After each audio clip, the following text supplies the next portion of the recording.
ദൈവോചനവുമായിട്ട് നിൽപ്പാൻ ലഭിച്ച വിലപ്പെട്ട അവസരത്തിനായിട്ട് ദൈവത്തെ സ്തുതിക്കുന്നു.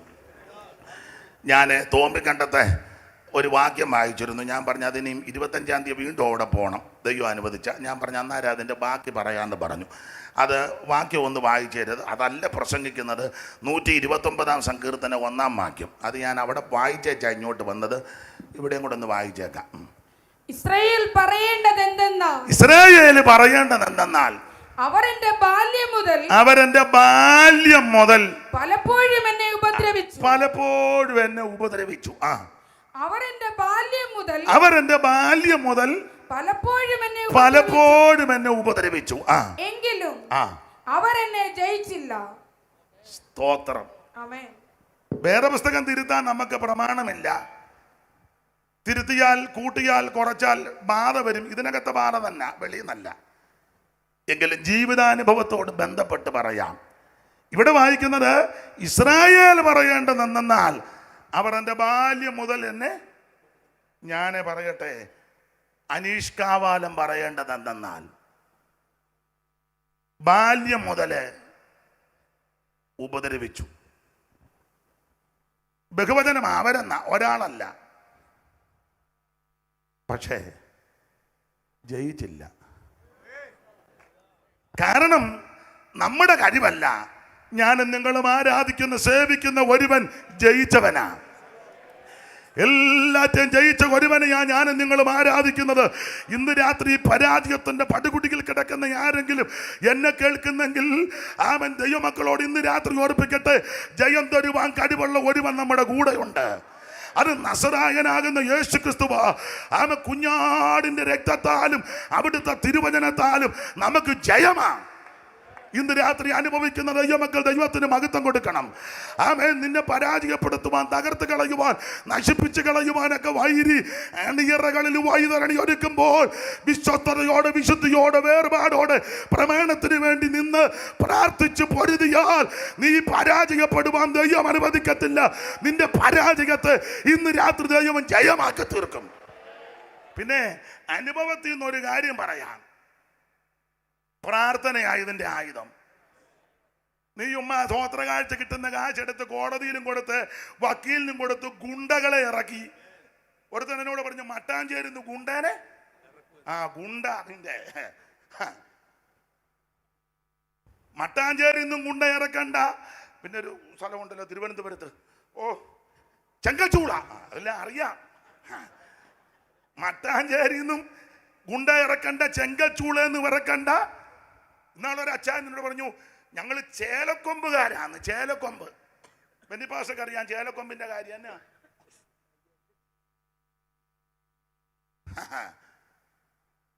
ഒരു തള്ള എന്നോട് പറഞ്ഞു, ആ മുച്ചവട നിന്ന് അവനിട്ട് അടിച്ചെന്ന്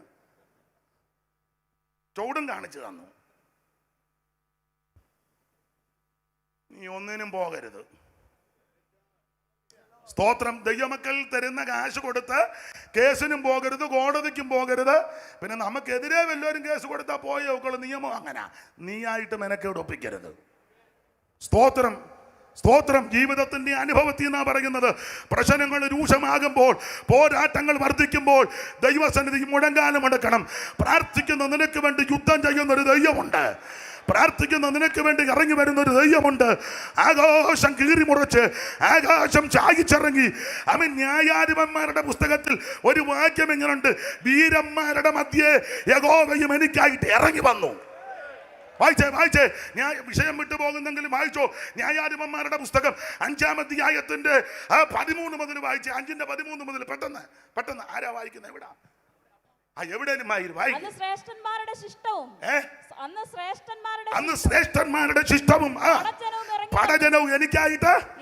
മോളെ നന്നായിട്ട് വായിച്ച. പടജനവും എനിക്കായിട്ട് ഞാനും ഇറങ്ങി വരിക. പടജനവും എനിക്കായിട്ട് ഇറങ്ങി വന്ന അടുത്ത വാക്യം, വീരന്മാരുടെ മധ്യേ യഹോവയും എനിക്കായിട്ട് ഇറങ്ങി വന്ന്. ഇന്ന് രാത്രി നിനക്ക് വേണ്ടി ദൈവം ഇറങ്ങി വരുന്ന രാത്രിയാ. നീ ഇവിടെ ഇരുന്ന് ആരാധിക്കുമ്പോൾ, നീ ഇവിടുന്ന് പ്രാർത്ഥിക്കുമ്പോൾ നിന്റെ കുടുംബത്തിനകത്ത് ഇന്ന് രാത്രി ദൈവം ഇറങ്ങാൻ പോകുകയാ. വിശ്വസിക്കുന്നവർ ഇന്ന് രാത്രി ദൈവത്തിന് മഹത്വം കൊടുക്ക. ദൈവം നിനക്ക് വേണ്ടി ഇറങ്ങുവെന്ന് അനുഭവിക്കുന്ന ദൈവമക്കൾ ഇന്ന് രാത്രി ദൈവത്തിന് മഹത്വം കൊടുക്ക. മറുപടി പറയാൻ പോകരുത്, എതിർക്കാൻ പോകരുത്, ഉടക്കാൻ പോകരുത്, കേസിന് പോകരുത്, കോടതിക്ക് പോകരുത്, വാത് കെട്ടാൻ പോകരുത്. മുട്ടയിലിരുന്ന് പ്രാർത്ഥിക്കണം. ഡൽഹിയിൽ നിന്ന് വന്നു, ദൈവം അനുഗ്രഹിക്കട്ടെ. Price the Lord. നിനക്ക് വേണ്ടി യുദ്ധം ചെയ്യുന്ന ദൈവമുണ്ട്. അവിടെ ഒന്നുകൂടെ വായിച്ചേ. ഈ യുദ്ധത്തിന്റെ പ്രത്യേകത ദൈവം തമ്പുരാൻ ഇറങ്ങി വന്ന യുദ്ധമാണ്. ഇതുപോലൊരു യുദ്ധം വേറെ പുസ്തക ചരിത്രത്തിലില്ല. ഇന്ന് രാത്രി പ്രാർത്ഥിക്കുന്ന നിനക്ക് വേണ്ടി ദൈവം ദൂതനെ ഇറക്കുന്നു. ദൈവത്തിന്റെ ദൂതന്മാർ, ദൈവത്തിന്റെ രഥങ്ങൾ കോടി കോടി ആയിരമാ. ദൈവത്തിന്റെ രഥങ്ങൾ ആയിരം കോടി പ്രാർത്ഥിക്കുന്ന ദൈവത്തിന്റെ പൈതലെ, ഇന്ന് രാത്രി ദൈവം നിനക്ക് വേണ്ടി ദൂതനെ ഇറക്കും. വിശ്വസിക്കുന്ന വലിയ യാത്ര ദൈവത്തിന് മഹത്വം കൊടുക്കും. എല്ലാ വാക്യവും ഞാൻ എടുപ്പിക്കുന്നില്ല. വായിച്ചോ. ദബോരയുമായുള്ള യുദ്ധം, സീസറയുമായുള്ള യുദ്ധം വായിച്ചേ. എഫ്രയീമിൽ നിന്നും അമാലേക്കിൽ വേരുള്ളവരും ബെന്യാമീനെ, എഫ്രയീം അമാലേക്ക് വേരുള്ള ബെന്യാമീനെ നിന്റെ ജനസമൂഹത്തിൽ, നിന്റെ പിന്നാലെ നിന്റെ ജനസമൂഹത്തിൽ മാഖീരിൽ നിന്ന് അധിപതിമാരും സെബൂലൂൻ നായക ദണ്ഡധാരികൾ ഇറങ്ങി വന്നു. അടുത്ത വാക്യം. ഇസഖാർ പ്രഭുക്കന്മാർ ദബോരകുടകൾ ബാരാക്കുന്ന പോലെ ചാടി പുറപ്പെട്ടു. അടുത്ത വാക്യം. താഴ്വരയിൽ അവനോട് കൂടെ ചാടണമെന്ന് ചാടണം. ചുമ്മാ കരിങ്കല്ലിരിക്കും പോലെ ഇരിക്കാതെ നീ ചാടി ദൈവത്തെ മഹത്വപ്പെടുത്തും. എടാ 90 കിലോ കൊണ്ട് ഒരെണ്ണം ആരാധിക്കുകയല്ല. 90 കിലോ ഉണ്ട്. ഇപ്പൊ പെട്ടിത്രാസൊക്കെ എത്തിയാൽ 90 തൂങ്ങും. കൈയടിക്കത്തില്ല, പാടുകയല്ല, ആരാധിക്കത്തില്ല. നിങ്ങളെ വിലയ്ക്ക് വാങ്ങിയിരിക്കിയാൽ താങ്ങൾക്കുള്ളവരല്ല. ആകയാൽ ശരീരം കൊണ്ടും ദൈവത്തെ മഹത്വപ്പെടുത്തണം. ഞാൻ ഓവർസിയറാ, സൂപ്രണ്ടാ, ഏഷ്യൻ സൂപ്രണ്ടാ, ഞാൻ കുന്തമ, ഗോഡാലിക, സെൻട്രൽ ക്ലാസ്, ദൈവത്തിന് കൗൺസിലൊന്നും വിഷയമല്ല. ദൈവത്തിന് ആരാധിക്കുന്നവനെ ആ വിഷയം, പ്രാർത്ഥിക്കുന്നവനെ ആ ദൈവത്തിന് ആവശ്യം, മുട്ടുമടക്കുന്നവനെ ആ ദൈവത്തിന് ആവശ്യം, ജാഗരിക്കുന്നവനെ ആ ദൈവത്തിന് ആവശ്യം. നീ പ്രാർത്ഥിച്ചാൽ നിനക്ക് വേണ്ടി ദൈവ ദൂതരെ ഇറക്കും. അനുഭവിക്കുന്നവർ ഇന്ന് രാത്രി ദൈവത്തിന് മഹത്വം കൊടുക്കുക.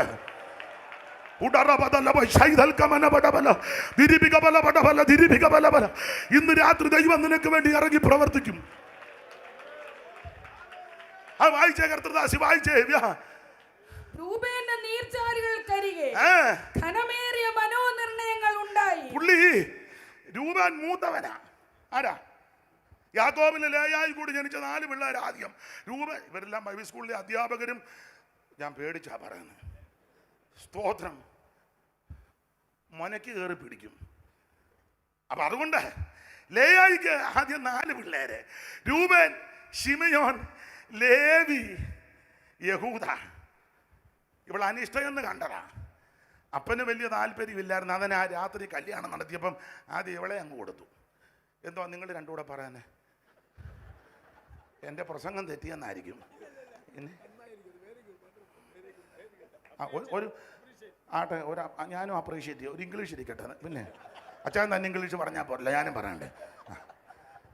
അപ്പൊ ശ്രദ്ധിക്കുക. രൂപന്റെ നീർച്ചാലുകൾക്കരികെ കനമേറിയ മനോനിർണയം. അപ്പൊ ലേയ അനിഷ്ടയെന്ന് കണ്ടു. അപ്പൻ കണ്ടു അനിഷ്ടയെന്ന്. അപ്പന് വലിയ തൃപ്തിയില്ല. അതുകൊണ്ടല്ലേ രാത്രി കല്യാണം നടത്തിയപ്പോ അനിയത്തിയെ കാണിച്ചേച്ചേ. അല്ല, അങ്ങനെ നമ്മുടെ എല്ലാവരും ചെയ്ത ആൾക്കാരുണ്ട്. ചിലപ്പോ ഇതിനകത്ത് കാണുമായിരിക്കാം. പിന്നെ സഹിക്കുകയല്ലാതെ അച്ഛൻ പറഞ്ഞ് വെള്ളിയാഴ്ച, ദുഃഖ വെള്ളിയാഴ്ച എല്ലാവരും തടിയുടെ കുരിശുമായിട്ട് വരാൻ. ഒരുത്തം വന്നില്ല. എന്തിയാടാ കുരിശ്? പെമ്പളെ പൊക്കി കാണിച്ചതാന്ന് പറഞ്ഞു. കഴിഞ്ഞ 30 കൊല്ലമായിട്ട് എല്ലാവരുടെയും കാര്യമല്ല. അപ്പൊ ഈ ലേയ അനിഷ്ടയാ. അപ്പന് തൃപ്തിയില്ല, അനുജത്തിക്കും വലിയ തൃപ്തിയില്ല. അനിയത്തി ആരാ? റൈസൽ ആൻറ്റി. റൈസൽ ഇതുപോലൊരു അഹങ്കാരി, പിടിവാശിക്കാരി, തന്നിഷ്ടക്കാരി. ഇവള് യാക്കോബിനെ ഒരിക്കൽ ഭീഷണിപ്പെടുത്തി, എനിക്ക് പിള്ളേരെ തന്നില്ല ഞാൻ ചാകുമെന്ന്. ആത്മഹത്യ. അങ്ങനെയുള്ള ചില സഹോദരിമാരുണ്ട്. ചിലര് ഭർത്താവിനെ പേടിപ്പിച്ച് ജീവിക്കുന്ന ആൾക്കാരുണ്ട്. മിണ്ടുകാലിപ്പം. പേരും സ്ഥലവും ഒന്നും പറയുന്നില്ല. ഞാനും ഉണ്ട്. ഭർത്താവിനെ പേടിപ്പിച്ചു കറുക് വലിച്ചടച്ചു അകത്തോട്ട് കയറി കുത്തി കിട്ടും. ഇവൻ അവിടെ പേടിച്ചിരിക്കുക. അവള് സുഖമായിട്ട് കിടന്നുറങ്ങുക. പക്ഷേ ദൈവം വിടുകയല്ല. ഒടുവിൽ കണക്കും പലിശയും കൊടുത്ത് നിന്നെ പിടിക്കും. ആ ഭാഗത്തേക്ക് ഞാൻ പോകുന്നില്ല. റേച്ചലിന് താല്പര്യമില്ല. ആ മനുഷ്യ അപ്പന് വലിയ തൃപ്തിയില്ല, കെട്ടിയ ഭർത്താവിനും വലിയ തൃപ്തിയില്ല. പക്ഷേ ദൈവം ലേയായെ ഓർത്തു. അവൾ അനിഷ്ട എന്ന് കണ്ടപ്പോൾ ഗർഭഫലത്തെ ദൈവം അങ്ങോട്ട് തുറന്നു. മൂത്തവൻ രൂപേൻ, രണ്ടാമത്തവൻ ശിമിയോൻ, മൂന്നാമത്തവൻ ലേവി, നാലാമത്തവൻ യഹൂദ. യഹൂദ ജനിച്ചപ്പോൾ ലേയാ പറയുകയാ, ഞാൻ ഇനി യഹോവയെ സ്തുതിക്കും. ഇന്ന് രാത്രി ദൈവിക നന്മ പ്രാപിച്ച നീ എങ്ങനെ കയ്യും കെട്ടിയിരിക്കുന്നത്? ദൈവിക വിടുതൽ പ്രാപിച്ചവർക്ക് മൗനമായിട്ടിരിക്കാൻ പറ്റുമോ? അത് നിർബന്ധിക്കുമൊന്നും വേണ്ട, സമ്മർദ്ദം ഒന്നും ചെലുത്തണ്ട. ഇന്ന് രാത്രി ദൈവത്തെ ആരാധിക്കണം. നമ്മുടെ സമപ്രായക്കാർ, മിടുക്കന്മാർ, സേട്ടന്മാർ അനേകരും മൺമറഞ്ഞപ്പോൾ, മാറ്റപ്പെട്ടപ്പോൾ ഒരു ജനറൽ കൺവെൻഷനും കൂടെ കൂടുവാൻ, അത് ഈ ഗ്രൗണ്ടിൽ കൂടുവാൻ, ഇത്രയും പേരുമായി ഒന്നിച്ചു കൂടുവാൻ ദൈവം തന്നെ കൃപയോർത്ത് ഇന്ന് രാത്രി നന്ദിയോടെ ദൈവത്തിന് മഹത്വം കൊടുക്കുക. സ്തുതിപ്പീൻ. അപ്പൊ മൂത്തവനാ രൂപൻ. മൂത്തതാന്ന് പറഞ്ഞിരിക്കുക, ഗുണമൊന്നുമില്ല. ചെല്ലങ്ങനല്ലേ സഭ ചെല്ലു പറയണ, ഞങ്ങളുടെ സഭയിലെ മൂപ്പനാ. കൈയടിക്കല, പാടുകയില, പ്രാർത്ഥിക്കല, സൈഡ് ബെഞ്ചേ കയറിയിരിക്കുക. അത് മൂപ്പനല്ല, മൂത്തതാ. മൂപ്പൻ വേറെ, മൂത്തത് വേറെ. ചില സാധനം മൂത്താ കൊള്ളുകയില്ല. ഉദാഹരണം, വെണ്ടയ്ക്ക മൂത്ത എന്തിനു കൊള്ളാം? വെന്നിപ്പാശക്ക് വലിയ തിട്ടമില്ല, പൊട്ടിക്കീറുകല്ലാതെ. പിന്നെ അടുത്ത കൊല്ലത്ത് വിത്തിനെടുക്കാം. ഒരു കാര്യം പറയാം, ഇവിടെ മൂപ്പല്ല വിഷയം. ചെല്ലുപുറത്തില്ല, ഞങ്ങൾ സ്റ്റാർട്ടിങ് മുതലുള്ള ആൾക്കാരാണ്. നീ എന്നിട്ട് അഭിഷേകം പ്രാപിച്ചോ? ഞങ്ങൾ സ്റ്റാർട്ടിങ് മുതൽ ഉണ്ടായിരുന്നെന്ന്. എല്ലാവരും ആരാധിക്കുമ്പോൾ നീ ഊമനിരിക്കുമ്പോൾ ഇരിക്കുകയല്ലേ? എല്ലാവരും ആത്മാവിൽ ആരാധിക്കുമ്പോൾ, ദൈവത്തെ സ്തുതിക്കുമ്പോൾ സ്റ്റാർട്ടിങ് മുതലുണ്ടെന്ന് പറഞ്ഞേച്ചാൽ ഗുണമില്ലല്ലോ. പാരമ്പര്യമല്ല വിഷയം. നമ്മൾ ഈ പെന്തിക്കോസുകാർ പാരമ്പര്യത്തിനെതിരെയാണ് പറയുന്നെങ്കിൽ എനിക്ക് തോന്നുന്നത് നമ്മളാ കൂടുതലും. അതെ, പാരമ്പര്യം പറയാന്നേ. അതെ, നമ്മളിപ്പോൾ പറയുമല്ലോ 102-ാം കൺവെൻഷൻ പാരമ്പര്യമല്ലേ? അല്ല, കണക്ക് നല്ലതാ. ചെല്ലുപുറത്തില്ല, ഞങ്ങൾ ജനിച്ചപ്പോൾ ഈ ചിലയിടത്തൊക്കെ ശുശ്രൂഷയ്ക്ക് ചെല്ലുമ്പം എന്നോട് ചെല്ലു ചോദിക്കും, ഇപ്പോഴല്ല, നേരത്തെ, എവിടാ വീട്? കാവാലത്ത്. എന്തുവാ പേര്? അനീഷ്. എത്ര നാളായി? ഞാൻ പറഞ്ഞു അന്ന് 10 കൊല്ലം കഴിഞ്ഞതുള്ളൂ. ഓ, അച്ഛൻ എങ്ങനെ? ഇതിനകത്താ.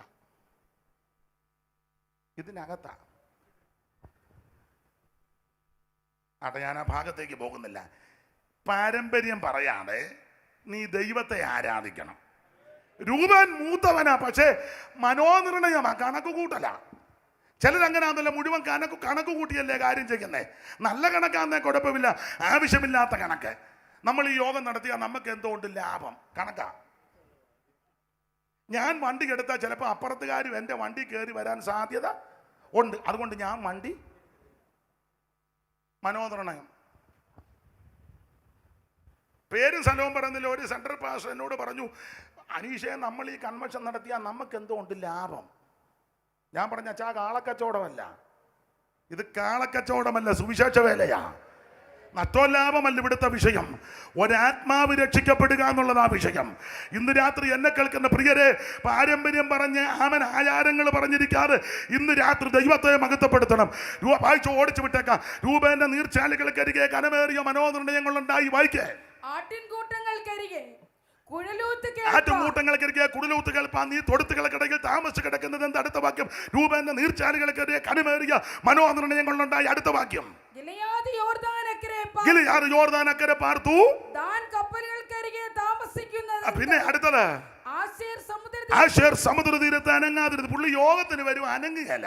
എല്ലാ യോഗത്തിനും ഉണ്ട്, അനങ്ങുകയല്ല. പിന്നെ ഇടയ്ക്ക് ഇങ്ങനെ കൈ അനക്കും, ചത്തിട്ടില്ലെന്ന് അറിയിക്കാൻ. ആ ഇരിപ്പ് കാണുമ്പോൾ നമ്മളോർക്കും തൂക്കി ചത്തിരിക്കുകയാണ്. അതിന് ഇടയ്ക്കിടയ്ക്ക് ചത്തിട്ടില്ല. ആശേർ സമുദ്ര തീരത്ത് അനങ്ങാതിരിക്കുക. അനങ്ങുന്ന സമയമുണ്ട്. ഇപ്പൊ കൈ അടിക്കുകയല്ല, പാട്ട് പാടുമ്പോൾ കൈ അടിക്കുകയല്ല. ഞാൻ ആർക്കും വരാതിരിക്കട്ടെ, ദോഷമൊന്നും വരാതിരിക്കട്ടെ, ഒരു കാര്യം പറയുക, പാട്ട് പാടുകയും ആരാധിക്കുകയും ചെയ്യുമ്പോൾ കൈ അടിച്ചും ദൈവത്തെ മഹത്വപ്പെടുത്തിയില്ലെങ്കിലേ, ഇപ്പൊ കൈ അടിക്കത്തില്ലെങ്കിൽ പിന്നെ ഒടുവിൽ പല ദീനം വരുന്ന കൂട്ടത്തിൽ, വെട്ടുതറയോട് തന്നെ പറയാം, ദീനം വരുന്ന കൂട്ടത്തിൽ ഒരു ദീനമുണ്ട്. ആ ദീനം മറ്റൊന്നില്ല, ഈ വെട്ടുവാദം എന്ന് പറയും. വെട്ടുവാദം എപ്പോഴും അടിച്ചിരിക്കണം. ഇപ്പോഴാണ് പാട്ട് പാടുമ്പോൾ അടിച്ചാൽ മതി, അല്ല പിന്നെ ഇപ്പൊ അടിക്കാതിരുന്ന പിന്നെ ഒടുവിൽ ഇങ്ങനെ വെട്ടുവാദം. കിടുകിടുകിടാ കാപ്പി കൊണ്ടുതരും, തങ്കമ്മ കാപ്പി, പുള്ളി അടിച്ചിരിക്കുക. എടാ നിനക്ക് കാപ്പി പോലും കുടിക്കാൻ ഇട വരികയില്ല. അത് വരാതിരിക്കണം. അതിന് അവസരം കിട്ടുമ്പോൾ ദൈവത്തെ ആരാധിക്കണം. ശബ്ദമുള്ളപ്പം ദൈവത്തെ മഹത്വപ്പെടുത്തണം. കൈക്ക് ബലമുള്ളപ്പോൾ കൈ അടിച്ച് ദൈവത്തെ മഹത്വപ്പെടുത്തണം. അവൻ ആരോഗ്യമുള്ളപ്പം ദൈവത്തെ സ്തുതിക്കണം. ദാവീദ് പൂർണ്ണ ശക്തിയോടെ കുതിച്ച് നൃത്തം ചെയ്തു. ഇന്ന് രാത്രിയിൽ അവൻ ദൈവം ചെയ്ത നന്മയോർത്ത് അനങ്ങാതിരിക്കാതെ ദൈവത്തിന് മഹത്വം കൊടുക്കുക. Praise the Lord, praise the Lord. അനങ്ങാതിരുന്നു. അടുത്ത വാക്യം വായിച്ചേ, അടുത്ത വാക്യം. തുറമുഖങ്ങൾക്കകത്ത് പാർത്തുകൊണ്ടിരുന്നു. ഷിപ്പ്യാർഡിലായിരിക്കും ജോലി. അടുത്ത വാക്യം വായിച്ചോ. സെബൂലൂൻ പ്രാണനെ ത്യജിച്ച ജനം നഫ്താലി പോർക്കളമേടുകളിൽ തന്നെ. അടുത്ത വാക്യം. രാജാക്കന്മാർ വന്ന് പൊരുതു, താനാക്കിൽ വെച്ച് മെഗിദ്ദോ വെള്ളത്തിനരികെ പൊരുതി, വെള്ളി അങ്ങവർക്ക് കൊള്ളയായി തീർന്നു. അടുത്ത വാക്യം വായിക്കാം. ആകാശം നക്ഷത്രങ്ങൾ പൊരുതി എന്ന് പറയുന്ന ഞാൻ സൂചിപ്പിച്ചതാ. ദൂതനിറങ്ങി പടപൊരുതാൻ തുടങ്ങി. നക്ഷത്രം പൊരുതി എന്ന് പറഞ്ഞാൽ അവൻ ദൂതന്മാരുടെ വാസസ്ഥലം നക്ഷത്രമണ്ഡലത്തിലാണ്. അങ്ങനെയെങ്കിൽ നക്ഷത്രം പൊരുതി എന്ന് പറഞ്ഞാൽ ദൈവദൂതനെ ദൈവം അങ്ങോട്ട് ഇറക്കി. പ്രാർത്ഥിക്കുന്ന നിനക്ക് വേണ്ടി ദൈവം ദൂതനെ ഇറക്കും. ഇന്ന് രാത്രി ഞാനും നിങ്ങൾ ഇവിടെ ഇരുന്ന് ദൈവത്തെ ആരാധിക്കുമ്പോൾ, ദൈവത്തെ മഹത്വപ്പെടുത്തുമ്പോൾ, എനിക്ക് നിങ്ങൾക്ക് വേണ്ടി ദൈവം ദൂതനെ ഇറക്കും. നക്ഷത്രങ്ങൾ പൊരുതി, അവ സീസരയുമായി സ്വഗതികളിൽ പൊരുതി. അടുത്ത വാക്യം. കീശോൻ തോട് പുരാതന നദി, ഞാൻ കീശോൻ തോട് തള്ളിയവരെ ഒഴുക്കിക്കൊണ്ടുപോയി. എൻ മനമേ നീ ബലത്തോടെ നടകൊള്ളുക. അന്ന് വൽകിതത്താൽ, ശൂര വൽകിതത്താൽ കുതിര കുളമ്പുകൾ കട്ടനം ചെയ്തെന്ന എന്ന് പറഞ്ഞ ദൂതനിറങ്ങി കുതിരകിട കുതികാല് വെട്ടി. Price the Lord. കാരണം സീസറയെ പറ്റി വായിക്കുന്നതെല്ലാം 900 ഇരുമ്പ് രഥം. 900 ഇരുമ്പ് രഥമായിട്ട് വന്നത് ആർക്കെതിരെയാ? ദൈവത്തിനെതിരെയാ. എന്ന് പറഞ്ഞ ദൈവജനത്തിനെതിരെയാ. ദൈവജനത്തിന്റെ വിശേഷതയും ദൈവത്തിന്റെ വിശേഷത. ദൈവത്തിന്റെ രഥങ്ങൾ 1000 കോടിയാ. കോടി രഥങ്ങളുള്ള അവൻ, അതെ രഥങ്ങളുള്ള കുതിരകളുള്ള ദൈവത്തോട്, ദൂതന്മാർ ഉള്ള ദൈവത്തോട് ഇവന്റെ 900 അടിച്ചു ദൈവം. എൻ്റെ ഭാഷ പറഞ്ഞ അടിച്ച് ചെട്ടിക്കയറ്റി. കുതിരയുടെ കുതികാൽ ഞരമ്പ് വെട്ടി. കുതിരയാടി. കുതിര രഥവുമായിട്ട് വന്നവൻ ഇറങ്ങി ഓടി ഒരു തള്ളയിടക്കോട്ട് എന്ന് കയറി. തള്ളയാന്നെ ഇങ്ങനെ ഉന്നം വെച്ച് നിൽക്കുക. അവൻ വരുന്നുണ്ടോ. നല്ല മിടുക്കി അമ്മാമ്മ. അങ്ങനെ വേണം സ്ത്രീകളാണ്. അല്ല ചുമ്മാ കരഞ്ഞും കൂവി നടക്കുക. നീ എപ്പോ നോക്കി മോങ്ങാതെ അല്ല പടപടാന്ന് നിൽക്കണ്ടേ. സ്തോത്രം. നീ ആരാധിക്കുകയും പ്രാർത്ഥിക്കുകയും ചെയ്താൽ നീ ഇരിക്കുന്നിടത്ത് ദൈവം വിടുതലയക്കും. യായേലിനെ പറ്റി പറയുന്നത്, യായേൽ ഒരു പരവതാനിയിലിരുന്ന് പ്രാർത്ഥിക്കുക. കാരണം യായേലിന്റെ ഭർത്താവ് എവിടെ യുദ്ധത്തിന് വിടുന്നില്ല, ആരാധിക്കാൻ വിടുന്നില്ല. കാരണം സെബുലൂന്റെയും നഫ്താലിയുടെ 10,000 പേര് പർവ്വതത്തിൽ ആരാധിക്കുക. യായേലിന് പോകണമെന്നുണ്ട്. ഇവൻ വിടുകയല്ല. കാരണം ഇവൻ മോശയുടെ അളിയന്മാരുമായിട്ട് അല്പം കുരുക്കൊപ്പിക്കുന്നവന്മാരാ. മോശയുടെ അറിയാവല്ലോ. എടാ കുരുക്കുകാരനെ എല്ലാം ദൈവം പിടിക്കുമെന്നേ. സ്തോത്രം. പാര വെക്കുന്നവനെ എല്ലാം ദൈവം പിടിക്കും. ഞാനൊരു കാര്യം വീണ്ടും പറയാ, നീ ദൈവസഭയ്ക്കെതിരെ പാര വെക്കരുത്. ലോക്കല്ലാന്നാലും സെന്ററിലാന്നാലും കൗൺസിലാന്നാലും പാര വെച്ചാൽ നിന്നെ ദൈവം വിടുകയില്ല. തന്നാണ്ട് വരുന്ന ഓവർസിയർമാർ ആരാന്നാലും അവരോട് ചേർന്ന് നിന്ന് പ്രവർത്തിച്ച് നമ്മുടെ ഉന്നം എന്നാന്നറിയാമോ? പ്രധാനപ്പെട്ട വിഷയം കർത്താവിന്റെ വരവിൽ എടുക്കപ്പെടുക. അതിന് പിന്നത്തേതിൽ ഈ സഭ വളരുക എന്നുള്ളതാ. ആത്മാക്കൾ വിടിവിക്കപ്പെടണം. സ്തോത്രം. ഈ ശുശ്രൂഷകരും ദൈവം പാരമ്പര്യം പറഞ്ഞല്ലോ. ഈ വർഷം എത്ര പേര് രക്ഷിക്കപ്പെട്ട് പുതുതായിട്ട് വന്നു?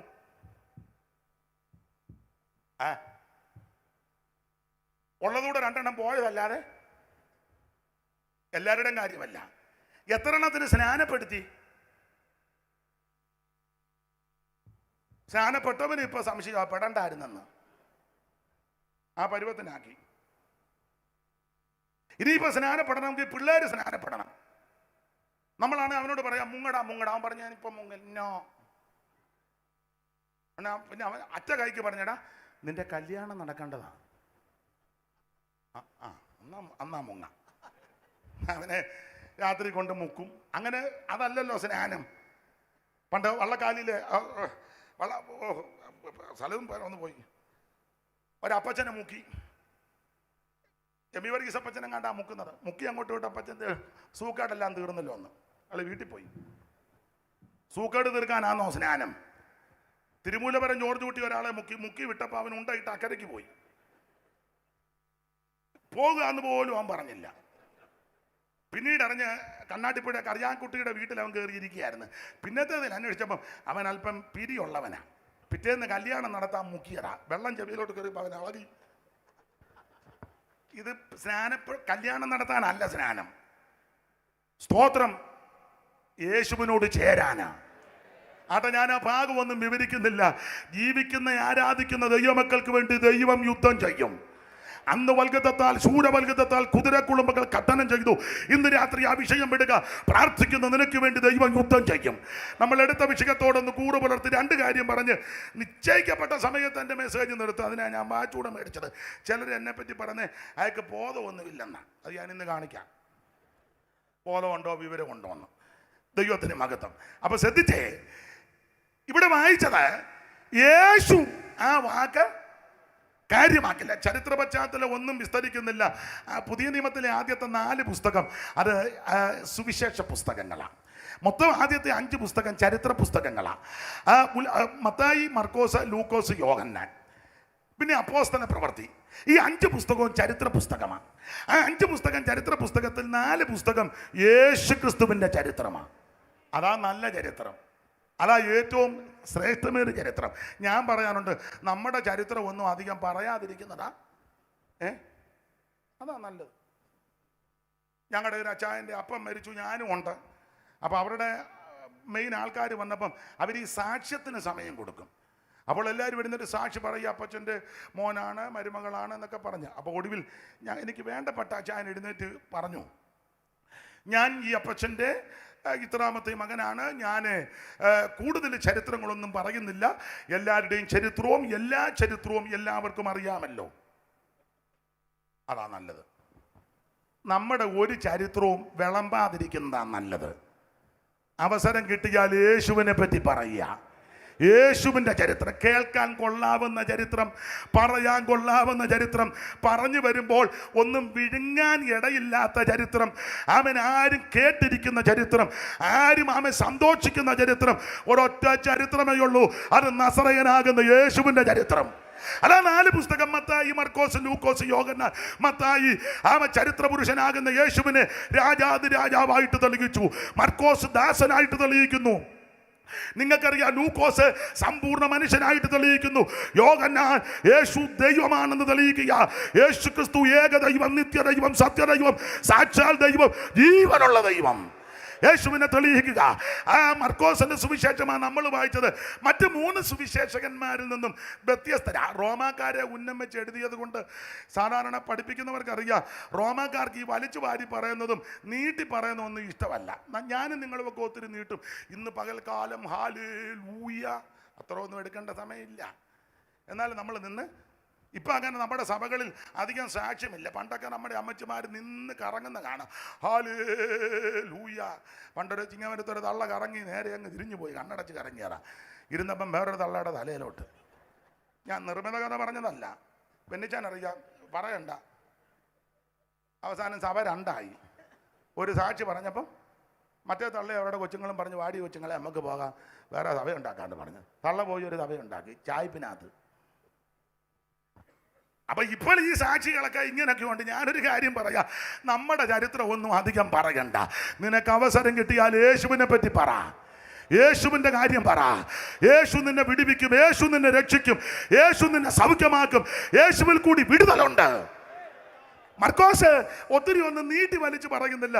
മത്തായി 28 അധ്യായം എഴുതി, ലൂക്കോസ് 24 എഴുതി, യോഹന്നാൻ 21 എഴുതി, മർക്കോസ് 16 അധ്യായത്തിൽ തീർത്തു. എന്നാൽ പറയേണ്ടതെല്ലാം പറഞ്ഞിട്ടുമുണ്ട്. മർക്കോസിൻ്റെ സുവിശേഷത്തിൻ്റെ പ്രത്യേകത, നിങ്ങളെ സുവിശേഷം വായിച്ചാൽ മതി. സ്പീഡിലാണ് കാര്യം, എല്ലാം സ്പീഡിലാണ്. ഞാനും സ്പീഡിലാണ്. ഇന്ന് അതല്ലേ മർക്കോസിന്റെ സുവിശേഷം വായിക്കുമ്പോൾ നിങ്ങൾ ഒരു പദം കേട്ട് ഉടനെ ഉടനെ ഉടനെ അങ്ങനെ ഒന്ന് വായിച്ചേ. ഏതായാലും സമയം കൃത്യസമയത്ത് നിർത്താം, പേടിക്കണ്ട. ഉടനെ ഉടനെ എന്നാ അണ്ട മർക്കോസിന്റെ സുവിശേഷം 1-ാം അധ്യായം എടുത്തേ 1:10 വായിച്ചേ പെട്ടെന്ന്. വെള്ളത്തിൽ നിന്ന് കയറി ഉടനെ ഉടനെ കണ്ടോ, അതാ സ്പീഡിലല്ല, ഉടനെ ഉടനെ. ഇനി 1-ാം അധ്യായത്തിന്റെ 42 വായിച്ചേ.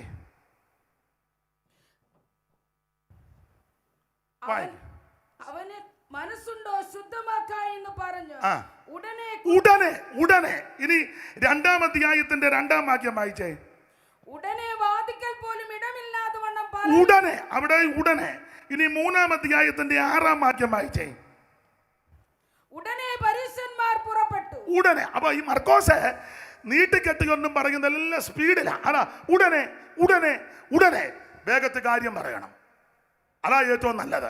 അതുകൊണ്ട് 16 അധ്യായത്തിൽ പറയേണ്ട കാര്യമെല്ലാം പറഞ്ഞൊതുക്കി 5-ാം അധ്യായത്തിലെ വിഷയം ആമൻ ആ പെൺകുട്ടിക്ക് പ്രാർത്ഥിക്കാനായിട്ട് പോകുകയാ.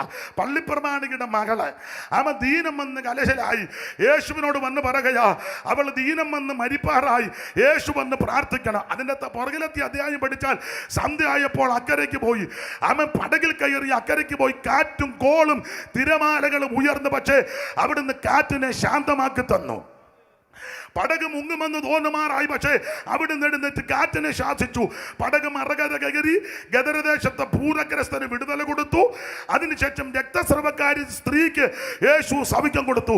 വസ്ത്രത്തിന്റെ തൊങ്ങലെ തൊട്ടപ്പോൾ അവങ്കൽ നിന്ന് ശക്തി പുറപ്പെട്ടു. ഇന്ന് രാത്രി എന്നെ കേൾക്കുന്ന പ്രിയരെ, വിശ്വാസത്തോടെ നീ യേശുവിന്റെ അടുക്ക ചെന്നാൽ അവങ്കൽ നിന്ന് ശക്തി പുറപ്പെടും. Price the Lord. അവൻ പൂർണ്ണ വിടുതല.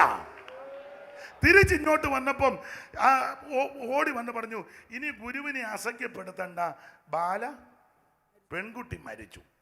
അപ്പൊ യേശു പറഞ്ഞ കാര്യമാ നമ്മൾ കുർവാക്യം വായിച്ചത്. ഒന്നുകൂടെ വായിച്ചു. യേശു ആ വാക്ക് കാര്യമാക്കാതെ യേശു ആ വാക്ക് കാര്യമാക്കിയില്ല. എന്നെ കേൾക്കുന്ന ആദരണീയ കർത്തൃദാസന്മാരോടും എല്ലാ ബഹുമാന്യ ദൈവമക്കളോടും പറയാ, ചില വാക്കൊന്നും നീ കാര്യമാക്കണ്ട. ഭീഷണിയുടെ സ്വരമൊക്കെ ചിലർ മുഴക്കും. ഒരുത്തൻ എന്നോട് പറഞ്ഞു ഇനി ഒരു സ്റ്റേജിലും കയറ്റുകയല്ലെന്ന്. അവനോട് ഞാൻ ഫോണിൽ കൂടെ പറഞ്ഞില്ല, കണ്ടപ്പോൾ പറഞ്ഞു, സ്റ്റേജ് എല്ലാം നിന്റെ പെമ്പളയുടെ വകയാണോ എന്ന് ചോദിച്ചു. അത് ഞാൻ ചോദിച്ചു, ഫോണിൽ കൂടെ പറഞ്ഞില്ല. ഫോണിൽ കൂടെ പറഞ്ഞ ഇത് ഒരുത്തനെയും വിശ്വസിക്കാനൊക്കത്തില്ല. അയ്യോ, ഞാൻ ചോദിച്ചു സ്റ്റേജ് അല്ല. അത് ഞാൻ ചോദിച്ചു. എടാ, ദൈവം ഒരുത്തനെ ഒരു സ്റ്റേജ് നിർത്തണമെന്ന് പദ്ധതി ഇട്ടിട്ടുണ്ടെങ്കിൽ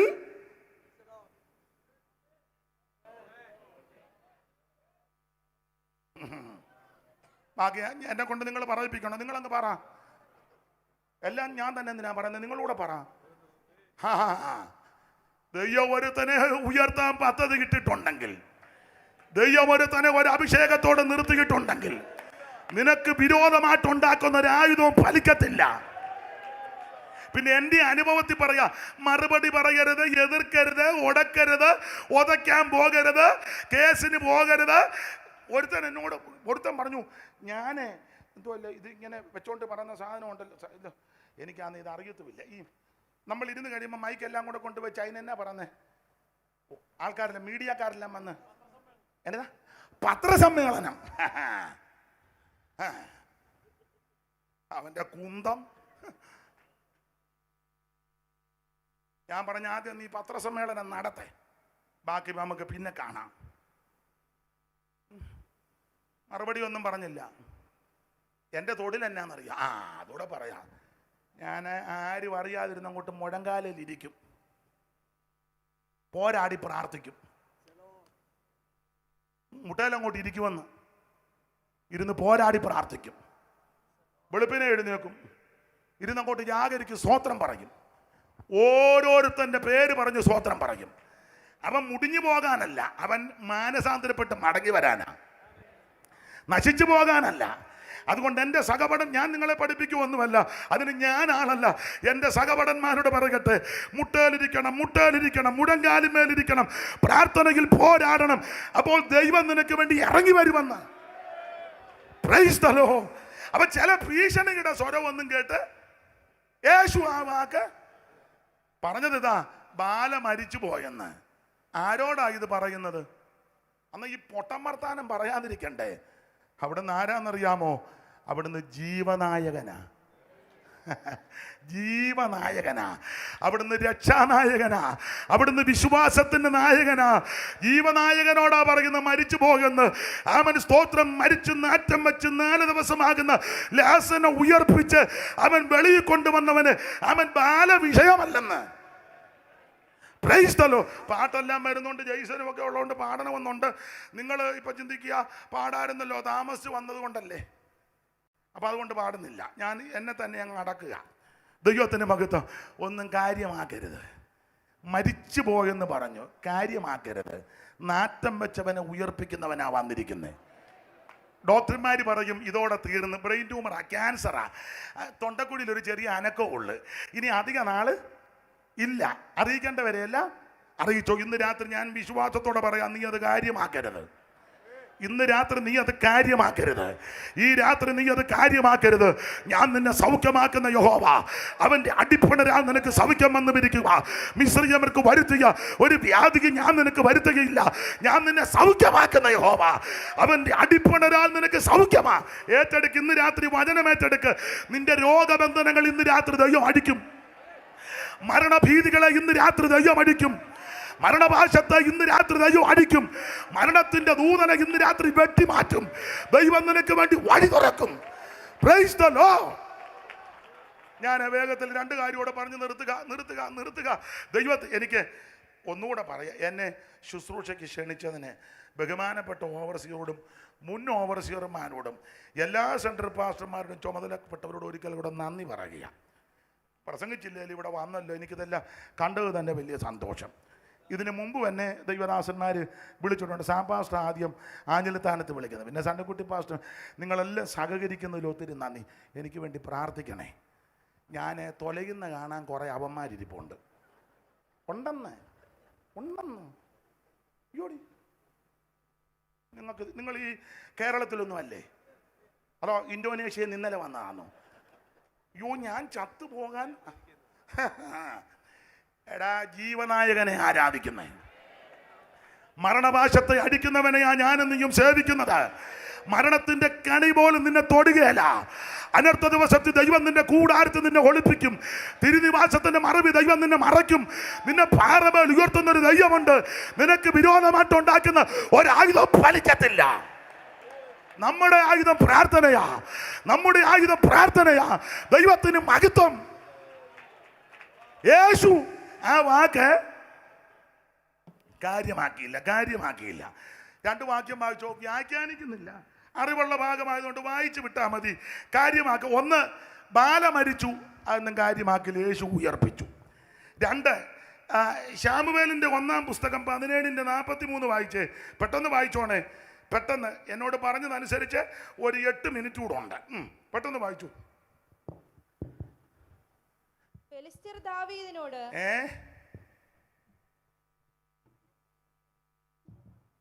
വായിക്കും മോളെ.